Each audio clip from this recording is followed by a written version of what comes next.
जय गुरु जी संगत जी। गुरु जी के श्री चरणों में कोटि कोटि प्रणाम।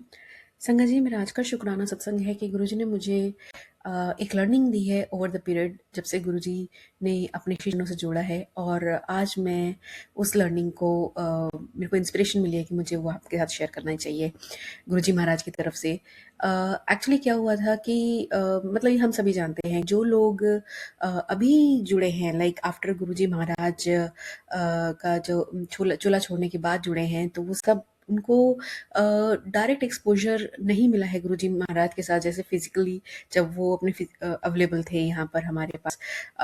मतलब अभी भी हैं, बट फिजिकली उनकी प्रेजेंस थी यहाँ पर जब वो चोले में थे। तो थोड़ी सी क्योंकि हम लोगों को फिर अपनी सिक्स सेंसेस के थ्रू उनको मतलब हम उनके सत्संग सुनते हैं, उनको लाइक मन से मानते हैं, और लाइक बातें सुनते हैं और देखते हैं और महसूस करते हैं उनकी प्रेजेंस को। वो हमारा जो इंक्लिनेशन होता है ना, वो मोर हो गया टुवर्ड्स लाइक चमत्कार की तरफ। ऐसा मेरा मैं अपने एक्सपीरियंस से कह रही हूँ। क्योंकि मैं जैसे एक आपको अपना एक एग्जांपल दूंगी कि मेरे साथ क्या हुआ था कि मैंने एक सत्संग सुना था सुमनी आंटी का, और कुछ समय पहले सुना था, और कुछ समय नहीं, रादर आई वुड से कि एक एक डेढ़ साल पहले करीब करीब सुना था। तो तब मुझे पता चला, ये इनिशियल डेज की बात है जब गुरुजी महाराज अपने ने ये कल्याण करना जस्ट स्टार्ट किया था। तो उन दिनों में सुखमनी आंटी पढ़ती थी, और बट उनको पढ़ने का कोई इतना ज़्यादा इंटरेस्ट नहीं था। तो उनको मतलब बिल्कुल पढ़ना अच्छा नहीं लगता, बट क्योंकि वो एक नीड है, सामाजिक हमारी सोशल सिस्टम ऐसा सेटअप है कि पढ़ना पड़ता ही है सबको। तो वो बिल्कुल पढ़ना नहीं चाहती थी, बट उनको पढ़ना पड़ता था। तो फिर वो क्या कहती कि ये तो गुरुजी महाराज पर उनका इतनी श्रद्धा थी कि गुरुजी महाराज मुझे पास करा देंगे। तो पढ़ती नहीं थी। महाराज का स्वरूप जो है ना, अपनी बुक्स में रखती रहती थी एवरी आवर, और चेंज करती रहती थी चैप्टर, और कहती गुरुजी महाराज आप ये पढ़ लो, आप ये पढ़ लो। मतलब it it sounds really very like innocent, but आप देखिए कि कितना उनका श्रद्धा, उतना विश्वास था कि गुरुजी महाराज ये कर देंगे।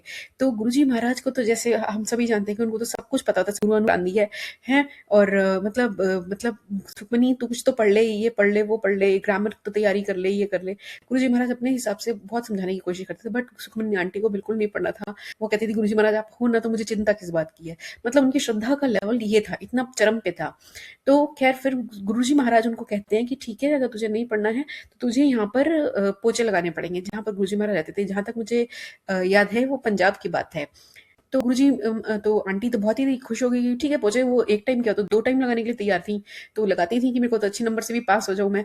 तो क्या हुआ कि गुरुजी महाराज की कृपा से वो पास हो गई। इवन गुरुजी महाराज ने उनको वाइवा में भी पास करा दिया। और क्योंकि ये इन पर्सन बात थी, बट जब मैंने सत्संग सुना तो मेरे मन में एक ऐसा भाव आया कि, और उन दिनों मैं भी पढ़ रही थी पास करा दो। तो खैर उन दिनों मैं एक इंक्वायर कर रही थी, और मेरा ये था कि बस गुरुजी महाराज आप हो ना, आप प्लीज मुझे पास करा दो। जैसे तैसे 2-3 दिन का जो टाइम था, जो भी कॉल का टाइम था, तो मैंने उसमें जितनी तैयारी मैं कर सकती थी मैंने किया, और गुरुजी महाराज का नाम लेके मैं बैठ गई और मैंने दे दिया। और मैं गुरुजी महाराज से मैं रोज प्रे करती थी, दिन रात, literally with the tears in my eyes, कि गुरुजी महाराज मुझे ये इंटर्नशिप दिला दीजिए, ये जैसे तैसे करके ये इंटर्नशिप दिला दीजिए। और मेरे पास एक मैसेज आया संगत जी कि जो मैं तुझे देना नहीं चाहता वो तू मुझे क्यों मांग रही है, तू मुझसे क्यों मांग रही है। मैं समझ गई थी, बट फिर भी मेरी लालच था कि मेरे को मिल जाए। और मैं गुरुजी महाराज से वो चमत्कार जो उन्होंने सुखमनी आंटी के साथ किया था, शायद मैं वैसा ही चमत्कार एक्सपेक्ट कर रही थी। और फिर मेरे पास एक और मैसेज आता है कि मैंने पता है इसका कल्याण कैसे करना है। तो आप सोचिए, गुरुजी महाराज हमारे को रिस्पॉन्ड करते हैं, और वो चाहते थे कि मैं उसको पढ़ूं। और आप देखिए कि मेरे पास जब वो इंटर्नशिप का जो रिजल्ट आया, जो जो फाइनल उनका रिप्लाई आया कंपनी से, तो फ्राइडे इवनिंग को मेरे पास ऑफर लेटर आता है संगत जी। उस पर मेरा नाम होता है, बकायदा सारी डिटेल्स होती हैं। बट एक उसमें एक कमी लगती है मुझे कि उस पर जो एड्रेस होता है वो किसी और जगह का होता है, मेरे घर का एड्रेस नहीं होता।